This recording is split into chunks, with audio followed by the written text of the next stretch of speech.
Brisbane Islamic college অডিটোরিয়ামে শনিবার সকাল 11টা থেকেই শুরু হয় উৎসবের আমেজ। বাংলাদেশ অ্যাসোসিয়েশন ইন ব্রিসবেন ব্যাবের আয়োজনে বসে ঈদ মেলা। প্রবাসী নারী উদ্যোক্তাদের সাজানো স্টলগুলোতে ছিল নারী, পুরুষ ও শিশুদের নানা রঙের বাহারি দেশীয় পোশাকের পসরা। দুপুরের পর থেকেই মেলা প্রাঙ্গণে দেখা যায় ক্রেতা ও দর্শনার্থীদের উপচে পড়া ভিড়।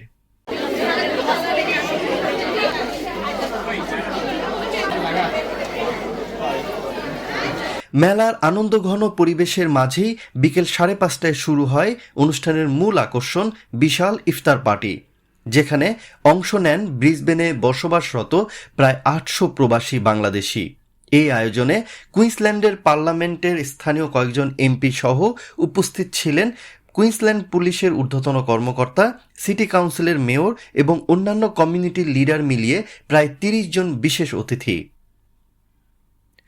অস্ট্রেলিয়া ও বাংলাদেশের জাতীয় সঙ্গীত পরিবেশনের মধ্য দিয়ে শুরু হয় মূল আনুষ্ঠানিকতা।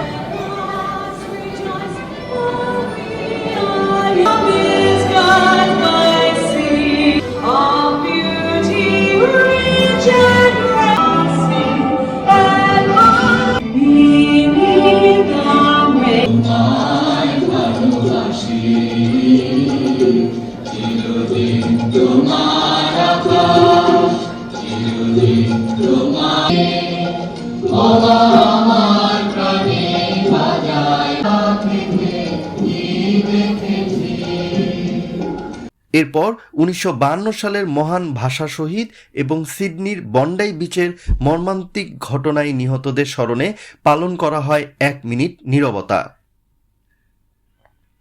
অনুষ্ঠানে আমন্ত্রিত অতিথিরা, বিশেষ করে পার্লামেন্ট মেম্বার ও সিটি মেয়র, প্রবাসী বাংলাদেশিদের এমন ঐক্যবদ্ধ আয়োজনের প্রশংসা করেন এবং সবাইকে শুভেচ্ছা জানান।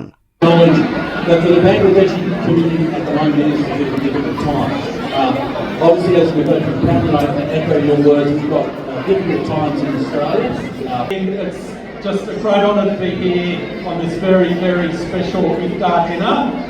And can I also want to congratulate and thank the executive for all that they've done. I mentioned you, President, tonight, and I want to thank you for all that you do for your community, for Queensland, and the country we all love, Australia. Thanks so much.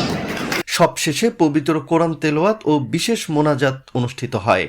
মোনাজাত শেষে একসঙ্গে ইফতার গ্রহণের মধ্য দিয়ে সমাপ্তি ঘটে দিনব্যাপী এই সুন্দর আয়োজনের।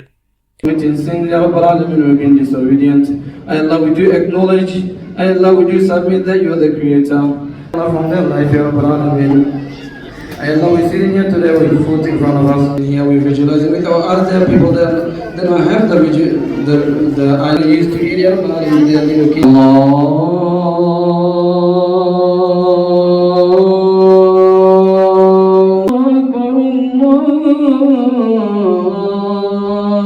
প্রবাসের মাটিতে এমন আয়োজন শুধু নিজেদের শেকড়কে মনে করিয়ে দেয় না, বরং কমিউনিটির মাঝে তৈরি করে সম্প্রীতি ও ভ্রাতৃত্বের এক অনন্য দৃষ্টান্ত।